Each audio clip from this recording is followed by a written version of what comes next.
What's your worst homeowners association horror story? We've only been part of an HOA for the last few months, and it's already living up to every stereotype I ever had in my head. They held our annual meeting with very little notice, and only 6 people showed up. They elected a new association and immediately decided to spend $700 on dog poo receptacles, even though only 4 people have dogs, and the whole neighborhood is just one street. This sparked an incredible amount of drama.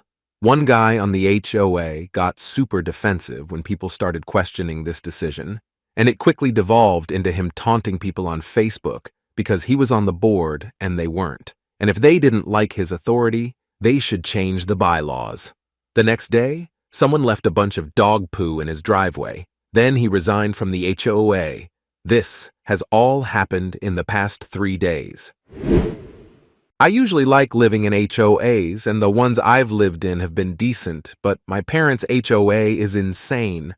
When my dad was diagnosed with cancer and began his chemo, he became too weak to walk. My parents installed a ramp at the front door so he could get his wheelchair into the house. Their neighbor, the HOA president, went crazy. She demanded doctor's notes, appointment slips, and that my dad prove to the neighborhood that he could walk. My dad was too weak to do anything, and my mom is too passive, so I had to step in. I threatened to lawyer up and sue her personally. She eventually backed down. My dad passed away in April, and a week later, the HOA president came banging at our door, saying she saw the funeral home pick my dad up and that we needed to take the ramp down now that he's finally dead. Her exact words. At that point, I called the police right in front of her to report her for stalking and harassment. I moved in with my mom, and now every time this woman sees me, she runs back into her house. I moved to Florida, where every neighborhood is an HOA. Upon moving in, I felt like I had joined a fraternity, and I had to endure the hazing from the HOA. The final straw was when they sent me a letter that my white mailbox was dirty. So I decided to walk down one street and took pictures of mailboxes with no doors and mailboxes that were covered in mildew, and I emailed them all to the HOA. I told them not to send me any more notices until these mailboxes were up to code. I haven't received another notice in a year. Guess I passed my initiation. My HOA once made me resod my front lawn in the middle of summer with average daily temperatures over 100 degrees during one of the worst droughts on record, while the whole city was under watering restrictions. The new lawn, which I had spent several $100s on, promptly died, so the HOA tried to make me replace it again. But enough people had complained by that point that they agreed not to make us replace our lawns until the water restrictions were lifted. So one time, when I had to get up at 3 a.m. for work, I drove through the neighborhood and looked for people watering their lawns in the middle of the night in violation of water restrictions. Most people were just trying to avoid being hassled by the HOA, so I left them alone. But when I saw members of the HOA board doing it, I reported them to the city. My first bank account was tied to my mom's bank account, so my high school self couldn't do anything stupid. My brother did this with his account as well. Trust me, this is relevant. Years later, my mom still lives in a neighborhood with a tyrannical HOA. They give Best Yard of the Month awards and have fined us for things like having visible trash cans and front door needs a new coat of paint. The fact that my mom is a single mother living in a trying to be fancy neighborhood doesn't help. Her busy season at work comes around and she gets behind on weeding the backyard. The backyard is surrounded by a tall fence so no one can really see the grass. The HOA still fines her, and because she didn't pay it on time due to her being busy at work, they put a hold on her bank account. And because my and my brother's accounts were connected to hers, that meant the hold was also on our accounts. I find this all out by calling my bank, who directs me to a lawyer, who seems very surprised to be getting an angry call from someone who now lives 500 miles away. A hold on 3 bank accounts for a late $200 weeding fine. Screw that HOA. After listening to my mom crying on the phone, I have never wanted to egg a house or punch someone in the face more. My friend and her husband moved into this gated community. She loves having a bird bath in her backyard. She gardens a lot, so the decoration makes sense. Turns out her HOA figured out that she had said bird bath in her backyard. Apparently a bird bath is considered a lawn ornament, which was forbidden. She told them she would remove it. She did not. A week later, she gets another message saying that it hasn't been removed. She and her husband put it together that the HOA is snooping in her backyard. For a week, she spends her time outside sunbathing in the nude, setting her trap. Sure enough, an HOA narc opens the gate to their backyard and sees her in the nude. She instantly called the police for privacy violations. The HOA gave up and let her have a bird bath. She is now on the board of the HOA and they leave her alone. My old condo, HOA, was a bunch of crusty old farts. When I first moved in, the monthly fee was $250. During my first year of living there, they did a special assessment fee to fill the account back up. Everyone now owed another $1,500. I spoke with the board and told them that I just moved in and should not owe the money. I even went through the bylaws, which clearly stated that in this circumstance, the homeowner would be exempt from special assessments within their first 6 months. I had been there around 5 months and 2 weeks. There were also a handful of other people, like myself, who had moved in around the same time. So what did the HOA do? They voted to change that bylaw to 90 days. Another incident was when I wanted to install a security screen door. A normal security door is like $80 at Home Depot. I noticed that the other homes with security doors seemed to all look the same, so I asked the HOA where I could get one of those doors. Turns out it was a special order door and ran me over $400 for the door plus shipping. Then they wouldn't let me install it myself. I had to call their authorized installer, who charged me $150 to put it up. I spent almost $600 for a stupid security door that should have cost me under $100. Please like and subscribe for more videos like this. Thank you. My mom had an HOA that was a bunch of a-holes. The average age of the HOA was 60 years old. At the time, I was 16. We had a community pool and my mom got HOA violation letters because I wore a bikini to a swimming pool. Odd, I thought. So the next time I wore a one-piece. We get another letter saying the bathing suit was risque. They dropped it when my mom told them it was our high school swim team uniform and to please explain how it was sexually provocative. The next summer, the HOA had new rules that made it basically impossible for any kids to enjoy the pool. They made the rules so tough we couldn't go. One rule was no more than 4 teens in the pool at any one time, and all teens must be accompanied by a parent or legal guardian. It soon became an old folks' pool. Long story short, the police did an undercover sting, and half of the HOA was arrested for using it as a meetup place for their swingers club. They were arrested for lewd and lascivious actions in a swimming pool. Our next-door neighbor was one of the guys busted. I remember one of my friends yelling in our front yard, "Is that the guy's house who got busted in the swimming pool?" That HOA officer was a retired cop and was one of the biggest influences in pushing the teens out. Karma was nice that year. The pool rules were rescinded and we got to use the pool again. As I got older, I learned a valuable lesson. Never buy a home that has an HOA. I never had an HOA, and I never intend to. Most of the time, it's run by old people with superiority complex. Our HOA hired a management company to run the day-to-day business. What that meant was, a guy would ride around taking pictures of petty BS and mailing violations to homeowners. I had so many quarrels over nothing. Well, it turns out the HOA didn't have any teeth behind the violations since the bylaws didn't allow fines. Somebody came up with the bright idea to start imposing fines to ensure compliance. That is when I ran for and won the vice presidency of the board. Another gentleman who was fed up with this crap ran and won as well. We didn't have the power to dissolve the HOA, but we decided the next best thing was to paralyze it. Without us in attendance, the board could never reach a quorum to conduct business, and they never did. I live in a rural area, on a family farm. The farm next to ours was sold to a developer who built a bunch of McMansions that have an HOA. Now, the McMansions back up to my family farm. I get letters every week from the HOA complaining about the tractor sitting in the field at the front of my property where it can be seen from the street. We're working that field, and the tractor is necessary. I've had them complain about my barns, outbuildings, and the sound of the large tractor when I'm seeding. Once, my grandfather saw some people he didn't recognize checking out the barn, so he went out with his double-barrel 12-gauge to see what they were up to. They were HOA inspectors who declared their right to inspect the building to make sure it met HOA rules. My grandfather is not politically correct, and I was pleased he restrained himself from using his buckshot to register his opinion of trespassers. And yes, our property is fenced and posted.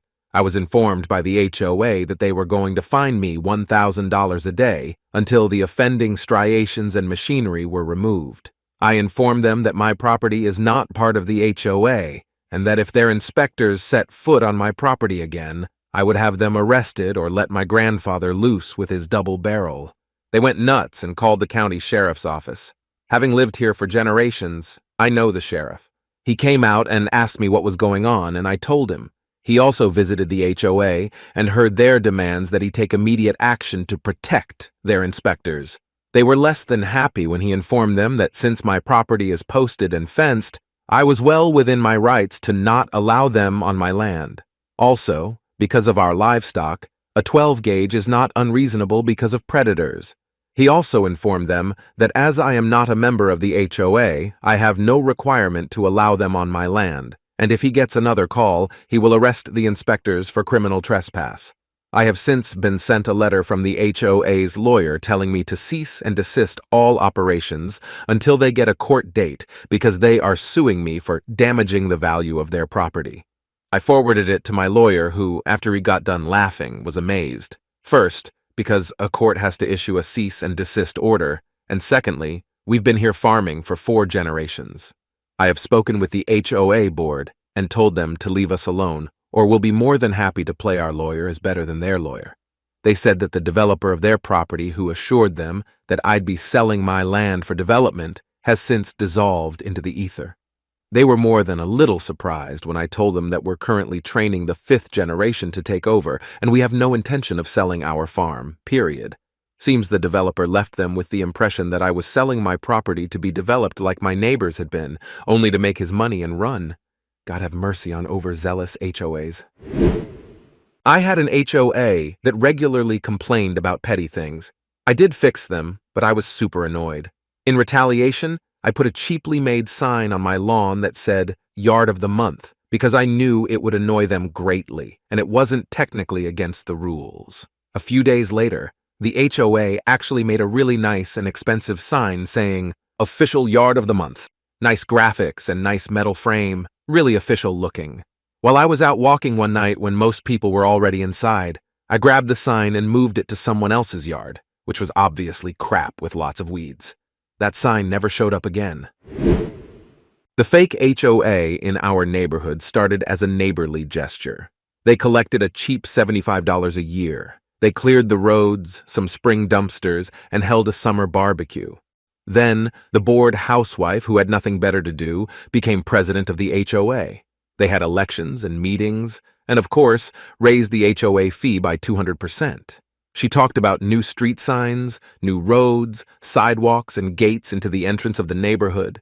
Mind you, our home was the original property back in the 1940s. I assume the owners sold off land for the homes around us. There were no common areas, neighborhood pool, park, trails, nothing.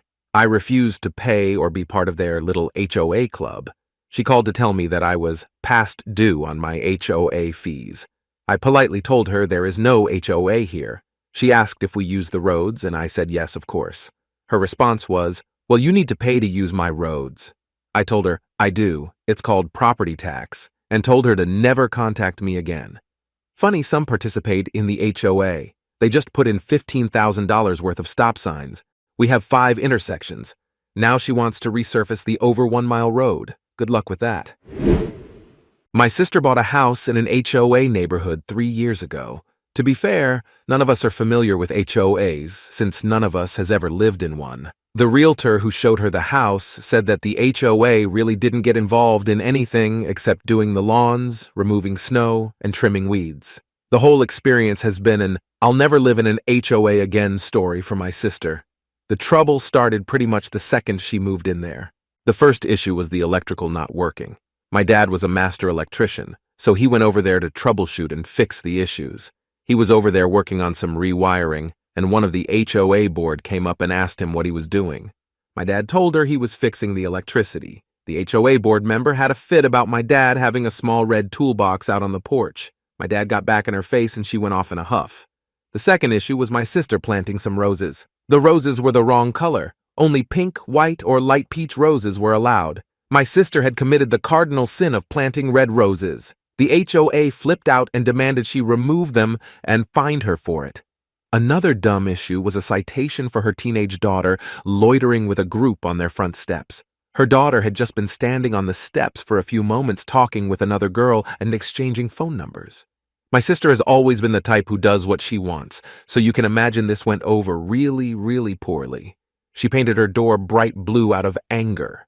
She rips up the notices of fines and leaves them in the HOA president's mailbox. She has the house on the market and has another picked out. She is supposed to hear this week if she is approved for it or not.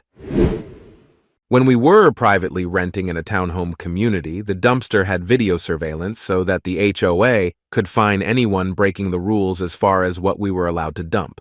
One day, my partner and I get a nasty call from our property manager, alerting us that HOA has fined us $250 for illegal dumping. He said we will have to pay it and we will have to reimburse him. After racking our brains about what we could have possibly thrown out that wasn't allowed, we decided to call up the HOA to ask if we could see the video. They would either transfer us to someone else who would hang up, or their hours would change to where no one would answer the phone. This went on for about 2 weeks. Finally, my partner got to see the video while I was at work. I texted him to find out what was on it, and he said the video was of a middle-aged Asian lady throwing out a bunch of furniture. It was the stupid property owner's freaking wife.